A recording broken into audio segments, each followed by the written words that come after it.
যুক্তরাষ্ট্র যদি পারমাণবিক অস্ত্রের পরীক্ষা চালায় তবে রাশিয়াও সেই পথে হাঁটার কথা বিবেচনা করবে, সতর্ক করেছেন রুশ প্রেসিডেন্ট ভ্লাদিমির পুতিন। ৫ই নভেম্বর মস্কোয় নিরাপত্তা পরিষদের এক বৈঠকে তিনি এই সতর্কতা দেন। এর আগে মার্কিন প্রেসিডেন্ট ডোনাল্ড ট্রাম্প পারমাণবিক অস্ত্র পরীক্ষা পুনরায় শুরুর ইঙ্গিত দেন, যা দুই পরাশক্তির মধ্যে নতুন করে উত্তেজনার সৃষ্টি করেছে।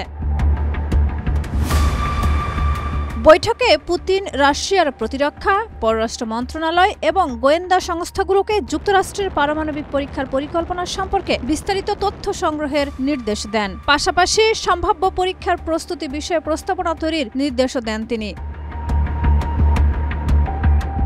রাশিয়া সর্বশেষ ১৯৯০ সালে সোভিয়েত ইউনিয়ন ভাঙনের ১ বছর আগে পারমাণবিক অস্ত্র পরীক্ষা চালিয়েছিল।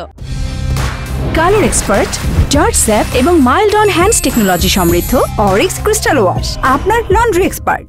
অন্যদিকে গত সপ্তাহে সামাজিক যোগাযোগ মাধ্যমে দেওয়া এক পোস্টে প্রেসিডেন্ট ডোনাল্ড ট্রাম্প দাবি করেন তিনি রাশিয়া ও চীনের সমপরিমাণ পারমাণবিক অস্ত্র পরীক্ষা শুরু করার নির্দেশ দিয়েছেন পেন্টাগনকে। তবে এটি আসল ওয়ারহেড সহ পরীক্ষা কিনা তা স্পষ্ট করেননি তিনি।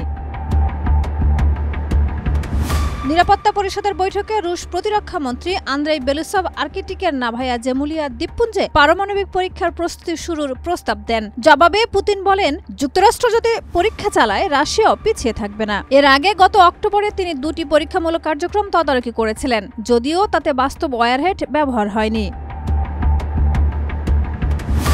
এদিকে ইউক্রেন সংঘাত বন্ধে প্রেসিডেন্ট ডোনাল্ড ট্রাম্পের প্রচেষ্টা রাশিয়ার অনড় অবস্থানের কারণে অগ্রগতি পায়নি। উত্তর কোরিয়া ছাড়া অন্য কোনো দেশ একবিংশ শতকে পারমাণবিক বিস্ফোরণ পরীক্ষা চালায়নি। ফলে যুক্তরাষ্ট্র রাশিয়ার এই অবস্থান বিশ্বজুড়ে নতুন উদ্বেগ তৈরি করেছে। শাহিদা রুবি, মাই টিভি।